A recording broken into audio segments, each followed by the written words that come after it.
Xin chào các bạn, hôm nay mình sẽ qua bài học tiếp theo trong chương trình học sợi Hairshop của Vian Brown.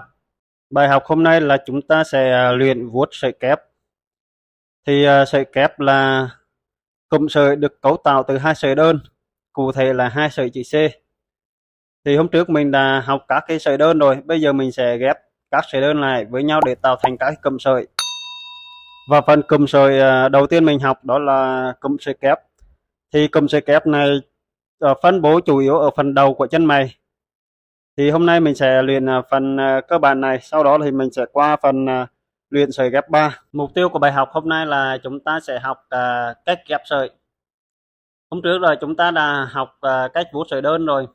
Thì từ sợi đơn đẹp thì chúng ta sẽ ghép thành cụm sợi đẹp. Thì ở trong cụm sợi thì yếu tố mà tỷ lệ cũng như cách ghép sợi nó cũng quyết định một vai trò rất quan trọng. Về cách ghép sợi thì chúng ta sẽ tiến hành như sau. Sợi chữ C đầu tiên mình gọi là sợi chính. Thì từ sợi chữ C đầu tiên này mình sẽ chia ra làm 3 phần. Mình sẽ chia ra làm 3 phần tương đối bằng nhau. Thì sợi phụ, sợi tách ra từ sợi chính mình gọi là sợi phụ ha. Thì nó được tách ra từ 1/3 phía trên của sợi chính. 1/3 phía trên. Thì với cái tỷ lệ này thì cấu trúc của cụm sợi nó sẽ đẹp nhất nha các bạn. Mặc dù điểm tách là ở vị trí 1/3 của phần sợi chính, nhưng mà chúng ta sẽ vuốt từ ở phần khung trên của chân mày ha. Mình sẽ vuốt từ ôm theo sợi chính và đến điểm tách mình sẽ tách nhẹ ra. Từ sợi chính tạo nên sợi phụ thì sẽ hình thành góc sợi. Góc sợi là góc hình thành giữa sợi chính và sợi phụ. Thì vấn đề góc sợi cũng là một vấn đề rất quan trọng để tạo nên được cụm sợi thống nhất và hài hòa. Thì ở trong cụm sợi kép á, góc sợi mà đẹp nhất á, lý tưởng nhất là nhỏ hơn 25 độ.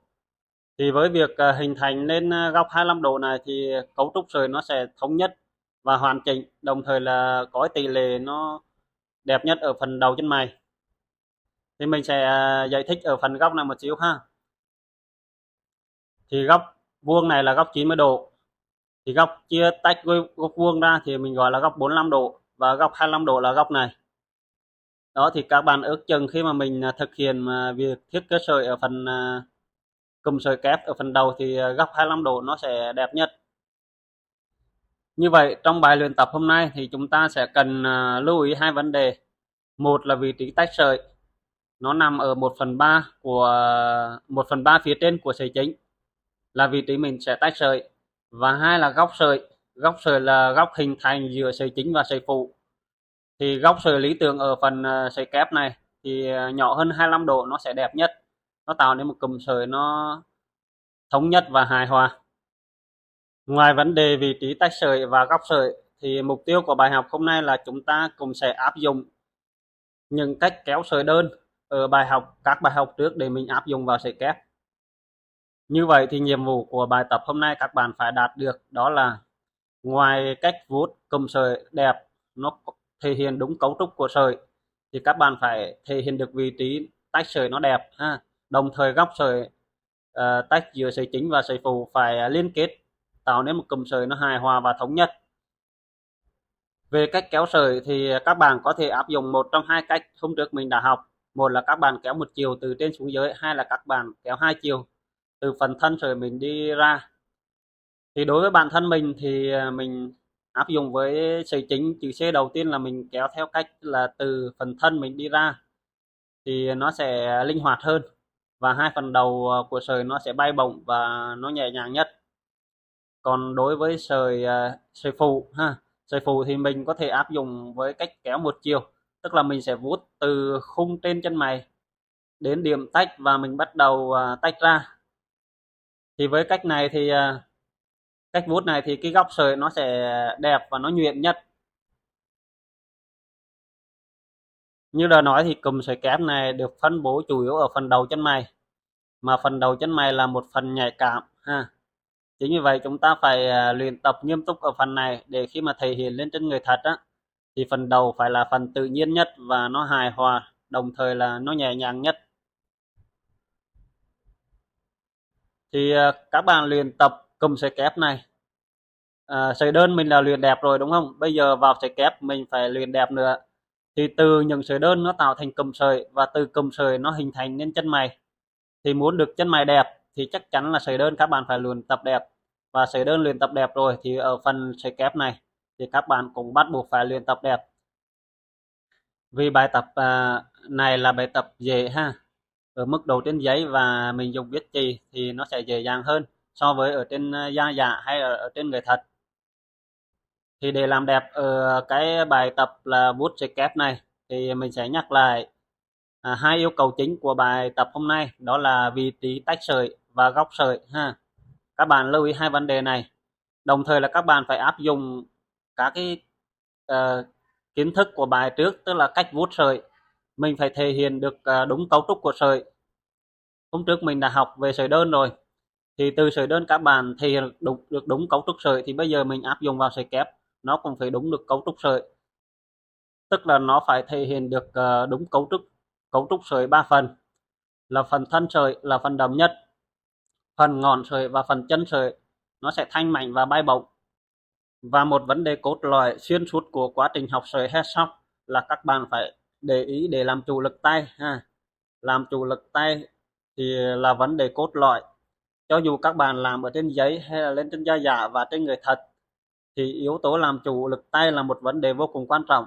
Làm chủ được lực tay thì các bạn đã đi được 50% của kỹ thuật headshot này rồi. Và ngày nay thì kỹ thuật phun xăm hiện đại thì cái yếu tố làm chủ lực tay là một vấn đề vô cùng quan trọng ha. Khi bạn đã làm chủ được lực tay rồi thì các bạn học các kỹ thuật khác cũng rất dễ dàng và nhanh chóng nha. Mà muốn làm chủ lực tay đối với kỹ thuật headshot này thì đây là những cái bài học vô cùng quan trọng ha. Hôm trước là mình bài luyện sợi đơn, thì hôm nay qua sợi kép. Thì đây là những bài cơ bản, những bài nền tảng giúp bạn làm chủ lực tay. Đó thì các bạn lưu ý là mình luyện tập nghiêm túc ở phần này ha. Phần tiếp theo thì chúng ta sẽ qua luyện sợi ghép 3. Thì ở phần này các bạn hãy luyện tập nghiêm túc ở phần này để đạt được hiệu quả cao nhất. Thì khi qua sợi ghép 3 thì nó chỉ là khác về cách vị trí ghép sợi cũng như góc sợi một xíu. Thì những cái bài này là những cái bài cơ bản và nền tảng để mình khi mình hoàn thành thì mình sẽ ghép vào chân mày, nó sẽ dễ dàng hơn cho các bạn.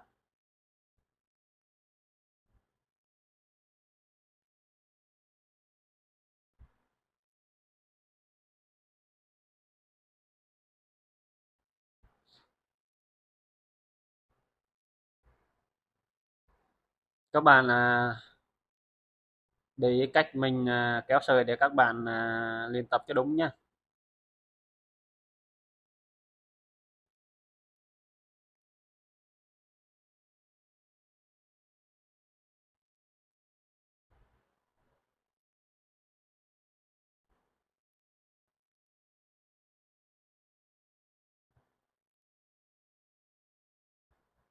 Rồi mình xin kết thúc ở phần sợi kẹp tại đây. Các bạn cứ luyện theo giáo trình ha. Phần tiếp theo chúng ta sẽ học cụm sợi ghép 3. Thì cụm sợi ghép 3 được cấu tạo từ 3 sợi, trong đó có 2 sợi hình dáng chữ S và một sợi hình dáng chữ C. Và cụm sợi ghép 3 này phân bố chủ yếu ở phần thân chân mày. Trong khi đó phần thân chân mày là phần có diện tích lớn nhất của chân mày. Chính vì vậy mình sẽ sử dụng kiểu cụm sợi này nhiều nhất. Về chi tiết của sợi ghép 3 này thì nó được cấu tạo từ 3 sợi đơn. Thì sợi đầu tiên là sợi chữ S, mình gọi là sợi chính ha. Thì khi vẽ thì mình sẽ vẽ sợi chữ S đầu tiên, tức là sợi chính đầu tiên. Sợi thứ hai là sợi chữ C, mình gọi là sợi phụ thứ nhất. Thì nó sẽ bắt đầu từ phần lưng của sợi chính và nó kết thúc ở 1/3, ở điểm 1/3 của chân mày từ dưới lên ha. 1/3 khung chân mày từ dưới lên. Thì khi vẽ sợi phụ thứ nhất thì mình sẽ bắt đầu từ phần lưng sợi chính và kéo xuống tới 1/3 khung chân mày từ dưới lên thì mình sẽ dừng lại. Và góc giữa sợi phụ 1 và sợi chính nó sẽ khoảng 30 độ là nó sẽ đẹp nhất. Và sợi thứ ba đó là sợi chữ S. Thì sợi chữ S này là mình gọi là sợi phụ thứ hai. Thì sợi phụ thứ hai nó sẽ bắt đầu từ sợi phụ thứ nhất.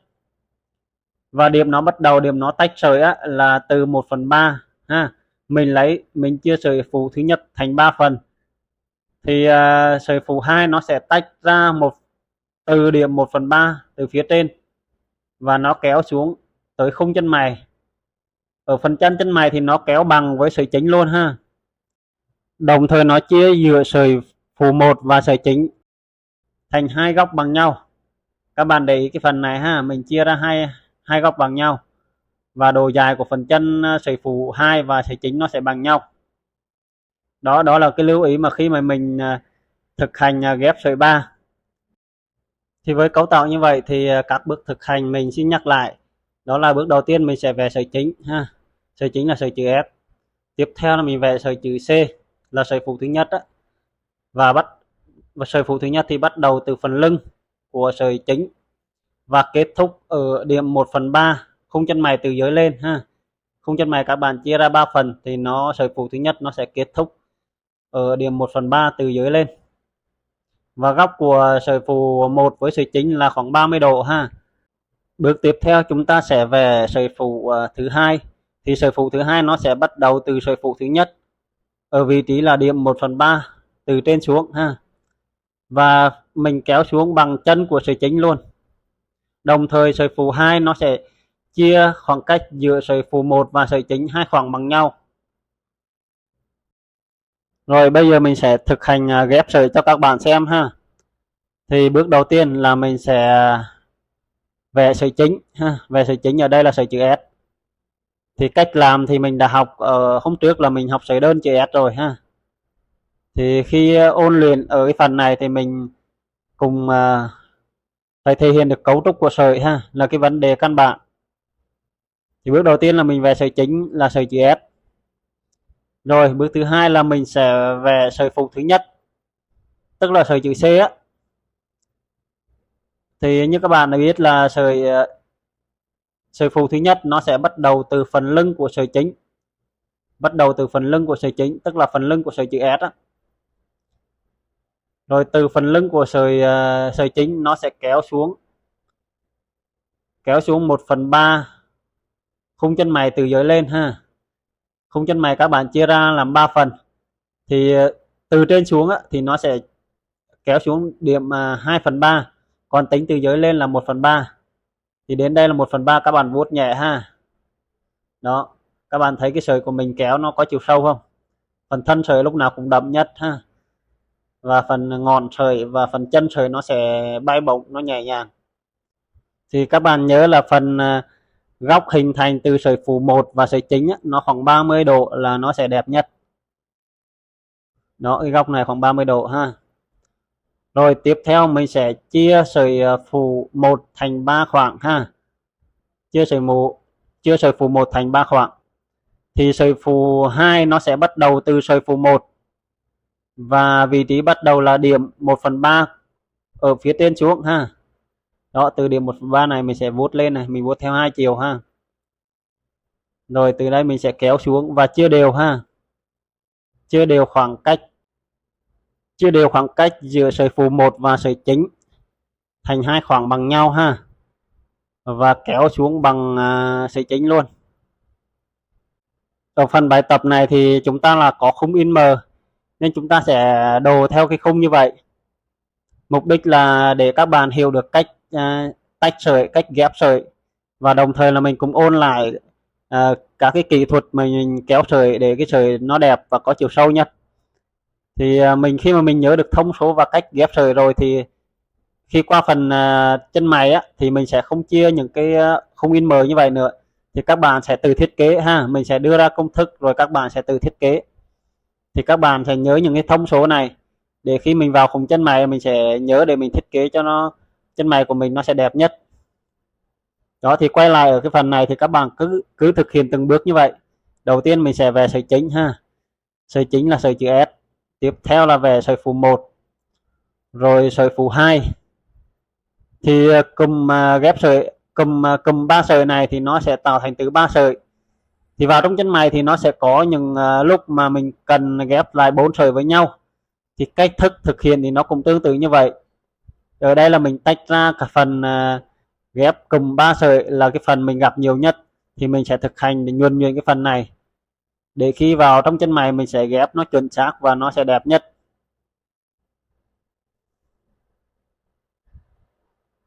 Và ở cái phần này các bạn cũng phải ôn luyện lại ha, mình áp dụng lại những kỹ thuật, những cách mình vuốt sợi ở cái phần cơ bản để bây giờ mình áp dụng vào làm sao cái cụm sợi của mình nó sẽ đẹp nhất và nó có chiều sâu. Quan trọng của cái sợi là nó phải có chiều sâu, mà muốn có chiều sâu thì mình phải thể hiện được 3 phần sợi, tức là phần thân sợi và phần ngọn sợi và phần chân sợi. Thì như phần đầu tiên của kênh mình đã giới thiệu á, thì kỹ thuật headshot là một kỹ thuật khó nhất. Chính vì vậy mình sẽ chia nhỏ và tách rời từng bộ phận ra để mình học ha. Thì khi mà học các cái bài học trước á, rồi tới bài học sau thì các bạn phải có tính kế thừa nhá. Tức là những cái gì mà mình học ở phía trước là mình phải áp dụng vào những bài học phía sau. Đó thì là các cái phần trước là luyện sợi đơn, là mục đích là mình vuốt được cấu trúc sợi ha, vuốt đúng cấu trúc sợi, và quan trọng nhất của những cái phần đó là mình luyện tập để mình làm chủ lực tay. Thì khi những sợi đơn mình vuốt đẹp rồi thì bây giờ vào cụm sợi thì các bạn vẫn phải thể hiện được cấu trúc của sợi như vậy ha. Từ sợi đơn đẹp thì mình sẽ vuốt ghép thành cụm sợi nó đẹp. Từ cụm sợi đẹp thì các bạn sẽ ghép nên kiểu chân mày nó đẹp. Chính vì vậy là các bạn phải nhớ lại và áp dụng những kỹ thuật và những cái phần kiến thức mình học ở phía trước nhá. Thì phần nhiệm vụ yêu cầu của bài học hôm nay là chúng ta học được cách ghép sợi. Cách ghép thì cách ghép sợi 3. Thì ở phần này các bạn luyện nhuần nhuyễn á, các bạn thành thạo á, thì khi mà mình ráp vào trong chân mày thì các bạn sẽ không bị rối ha. Mình nhớ được cấu trúc sợi, mình nhớ được cách ghép sợi. Và khi mình đã luyện nhuần nhuyễn ở cái phần này rồi thì các bạn cứ theo công thức để mình ghép lại tạo thành một cái chân mày hoàn chỉnh thôi. Các bạn theo dõi mình làm để làm theo cho đúng ha. Thì khi mà mình luyện tập nhiều á thì cái tay của mình nó sẽ dẻo, thể mềm hơn. Và quan trọng là mình làm chủ được lực tay. Chỗ nào cần đậm thì mình sẽ nhấn đậm, chỗ nào cần nhạt thì mình sẽ thả nhạt ha. Thì khi mình làm chủ được lực tay rồi thì qua phần kim máy thì nó sẽ dễ dàng hơn rất nhiều. Thì ở kim và máy thì nó cũng tương tự như cách cầm viết vậy thôi. Thì khi luyện tập bằng viết chì này, các bạn hãy hình dung đó là mình đang cầm máy ha. Mình đang cầm máy thì khi mà qua phần cầm máy rồi thì các bạn đỡ bỡ ngỡ hơn, và mình quen với cái tâm lý như vậy thì sẽ dễ kiểm soát hơn, sẽ dễ làm chủ hơn. Thì các bước làm thì mình đã hướng dẫn rồi, các bạn cứ theo và làm theo giáo trình như vậy ha. Nếu có thắc mắc gì thì các bạn cứ để lại ở phần bình luận, mình sẽ giải đáp cho các bạn nha. Nếu các bạn thấy những chia sẻ của mình có giá trị với các bạn thì các bạn hãy cho mình một like bài viết, một đăng ký kênh để ủng hộ mình, đồng thời là bấm chuông để nhận được những thông báo bài học tiếp theo nha. Đây là kênh chia sẻ về phun xăm thẩm mỹ hoàn toàn miễn phí từ cơ bản đến nâng cao. Các bạn hãy theo dõi kênh để nhận được nhiều giá trị từ kênh ha. Thì việc thực hành những bài tập này là yêu cầu các bạn phải là kiên trì tỉ mỉ và quyết tâm cao nha. Thì mình đang thực hành những bài cơ bản ha. Mặc dù là bài cơ bản nhưng mà có vai trò rất quan trọng nha các bạn. Thì một phần là chúng ta phải luyện tập để làm quen với các cái kiểu sợi, đồng thời là ở những bài tập này cũng giúp mình là kiên trì. Thì khi hiểu được bản chất của bộ môn này thì chúng ta phải thích ứng để làm quen thôi. Thích ứng thì chúng ta mới chinh phục được bộ môn này. Thì ở trong bộ môn này các bạn nào không kiên trì, không tỉ mỉ thì khó làm được lắm ha. Đây là bộ môn rất là khó ha. Thì phun thì nó dễ, nhưng mà khắc sợi để cái sợi nó mảnh nhỏ, nó bay bồng, nó có chiều sâu và nó bám mực ở trên khách hàng á thì là một vấn đề nan giải. Chính vì vậy là những cái bài tập cơ bản này chúng ta phải kiên trì ha. Yếu tố đầu tiên của việc học sợi headshot là chúng ta phải kiên trì và quyết tâm để thực hành các bài tập này thì chúng ta sẽ có sự đột phá trong cái quá trình học sợi headshot này. Rồi như vậy là mình đã demo xong kiểu sợi kiểu ghép cụm sợi 3. Thì các bạn cứ theo giáo trình vậy các bạn làm nhé. Cần trao đổi gì các bạn cứ để lại bình luận ở phía dưới, mình sẽ giải đáp cũng như là trao đổi với các bạn nha. Hẹn gặp lại các bạn ở bài học tiếp theo.